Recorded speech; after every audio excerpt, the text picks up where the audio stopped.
여러분 안녕하십니까? 새해 복 많이 받으십시오. 해피 뉴 이어. 여러분들은 이제 새해가 되었는데 이 명절을 지나면서 보통 땡스기빙 또 크리스마스 이렇게 뉴 이어스 데이를 지나면서 많은 분들이 우울증 병은 아니지만은 뭔가 조금 우울해지는 그런 기분을 이따금씩 느낀 분이 많을 겁니다.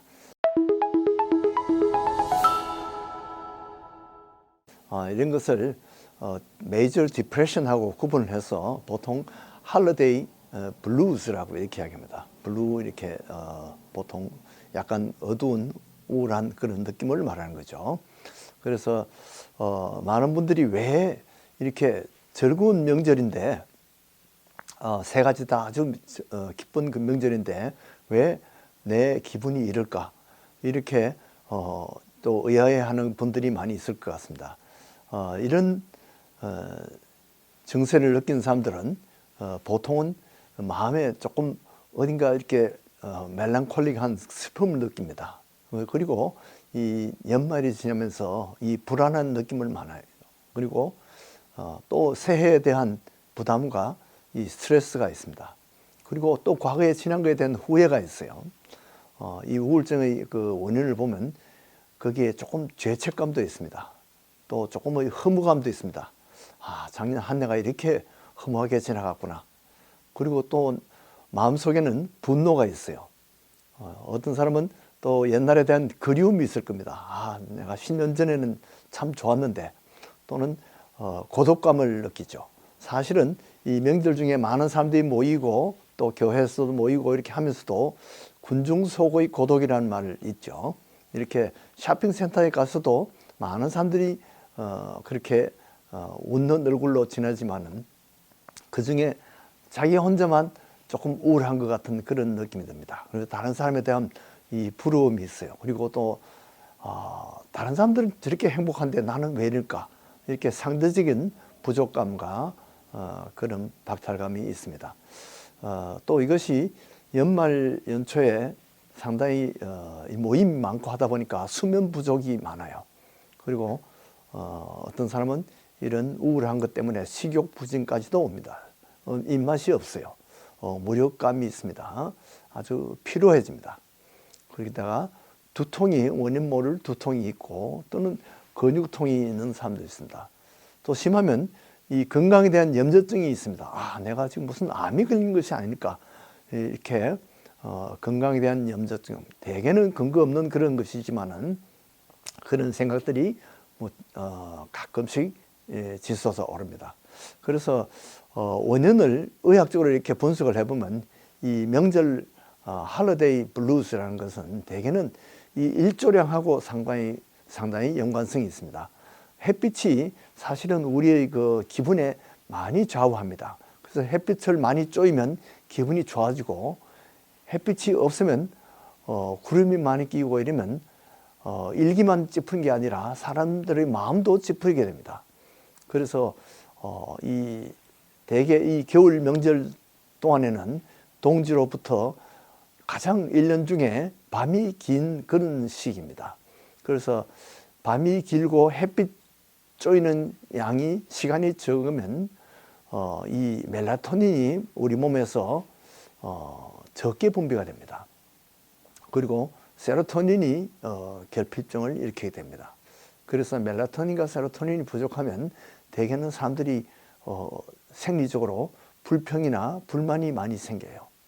또 이 연말에 대해서는 이별에 대한 그런 불안이 있습니다. 또 어떤 사람은 객지로 또 이동해야 되는 그런 데 대한 불안, 연말에 필라델피아를 갔다 와야 되는데 트래픽이 심할 것이다, 이런 불안, 이런 것이 있고요. 새해에 대한 염려도 있습니다. 이 장래에 대한 불안감도 있습니다. 그러니까 평소에 늘 안정감이 있었는데 그 안정감을 상실하는 거죠. 이 상대적으로 이 박탈감을 느끼게 됩니다. 그래서 이런 우울감이 들 때 우울증 병이 되지 않도록 우리가 예방을 하는 것이 중요합니다. 어떻게 하면 이런 기분에서 벗어날 수 있을까요? 많은 만남이 좋습니다. 많은 사람들과 만나가 대화하는 가운데서 이런 우울한 분위기를 벗어날 수가 있습니다. 그래서 많은 모임에 이렇게 참여하는 것이 좋아요. 교회에서도 무슨 모임이 있으면 열심히 참석을 하세요. 예배에도 열심히 참석을 하세요. 그리고 혼자 있는 고립을 피하는 것이 좋습니다. 이는 연말 이렇게 할러데이 때는 혼자 있는 것이 정신 건강성 좋지 않아요. 피하는 것이 좋습니다. 그리고 이 명절에 대해서 너무 기대를 하게 되면 실망을 하게 됩니다. 그래서 이 명절에 대해서 조금 어느 정도 평가절하하는 것이 필요합니다. 그래서 새해가 되면 내가 뭔가 아주 거창하게 시작을 해야 될 텐데 이렇게 할 필요가 없이 새해도 하루하루 그날 같은 하루다 이렇게 생각하고 평일과 동일시하는 그런 생각이 필요합니다. 너무 부정적인 생각에 대해서 우리가 벗어나야 됩니다. 모든 것을 긍정적으로 보는 그런 사고 방식이 필요합니다. 그리고 될 수 있으면 과거에 감사했던 것을 생각하는 것이 좋아요. 과거에 안 좋았던 일, 사고 났던 일, 배신받은 일 이런 것 자꾸 떠오르면 점점 더 꺼져 들어갑니다. 그래서 과거에 기뻤던 일, 감사했던 일 그런 것을 회고하는 것이 좋습니다. 그 다음에 행동적으로 이제 우리 생각으로 그렇게 하는 것이 좋고요. 행동적으로 우울증을 이기려면 어떻게 하면 좋을까요? 이 가족들끼리 모여서 게임을 하는 것이 좋습니다. 가족들이 할 수 있는 윷놀이도 좋고 또 어린아이들과 같이 이렇게 모노폴리 게임 같은 그런 것도 좋고요. 러미큐브라는 거 아주 재밌는 게임이 있습니다. 그리고 같이 함께 영화를 감상하는 것이 좋습니다. 영화를 같이 보면서 같이 웃고 같이 대화를 나누고 하면서 우리가 행복감이 전파가 됩니다. 그리고 특별히 영화는 이 행복한 결말을 보는 것이 좋아요. 가장 제가 좋아하는 영화가 사운드 오브 뮤직인데 이 뮤지컬이 아주 좋습니다. 7인의 신부 같은 거 아주 좋아요. 이 코미디가 있으면서도 아주 드라마틱한 그런 것. 이런 것들 옛날에 봤지만은 또 봐도 재미있어요. 자, 그리고 가장 좋은 것은 사실은 이런 우울증에서 빠져나온 것은 성경을 읽거나 듣는 것이 아주 좋습니다. 그리고 만약에 성경이 손에 잡히지 않고 눈에 귀에 들어오지 않으면 찬송을 듣는 것이 더 나을 수가 있습니다. 찬송을 들으면서 그 찬송을 부르는 사람들의 그 감정, 그 헌신 그런 것이 우리 마음속에 파고들어서 우리에게 그 치료가 됩니다. 그래서 찬송을 따라 부르는 것도 아주 좋아요. 찬송을 배우는 것도 좋고 뭐 악기로 연주하는 것도 아주 좋습니다. 그리고 또 하나 권하고 싶은 것은 기도하는 겁니다. 우리 기도는 우리 하나님께 의지하는 것입니다. 또 우리의 걱정과 근심을 주님께 맡기는 것입니다. 그리고 맡기고는 잊어버린 것입니다. 자, 불면증 때문에 오는 그런 우울증 이런 것에 도움이 되는 약들이 있습니다. 불면증을 잠을 잘 못 자서 그런 사람들은 수면제를 먹을 것이 아니라 멜라토닌 같은 것을 권합니다. 멜라토닌으로 만약에 잘 안 되면 뭐 베나디릴 같은 알레르기 약도 도움이 됩니다. 아타락스 같은 것도 상당히 우리 불안을 잠재워주는 안정 역할을 합니다. 그리고 이제 원래 우울증이 있었던 사람들은 이 명절 때 더 심해져요.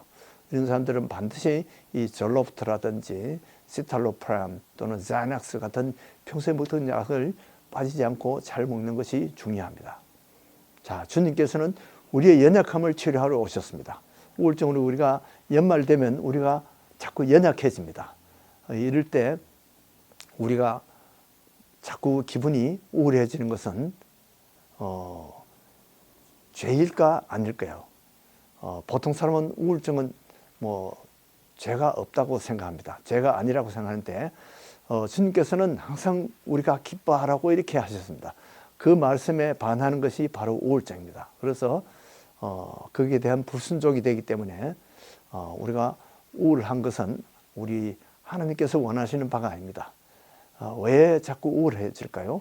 우리가 기뻐할 이유를 상실했기 때문에 그렇습니다. 우리가 처음 예수를 믿고 구원받았고 천국에 대한 기쁨을 가졌는데, 소망을 가졌는데, 그때 감사했는데 그것을 상실하면 우리 속에 사탄이 자꾸 우울증을 집어넣습니다. 그래서 우리가 다시 구원의 기쁨을 회복해야 되고, 우리가 소망과 감사를 회복하시고 이 우울증을 잘 이겨내는 저와 여러분이 되기를 바랍니다. 안녕히 계십시오.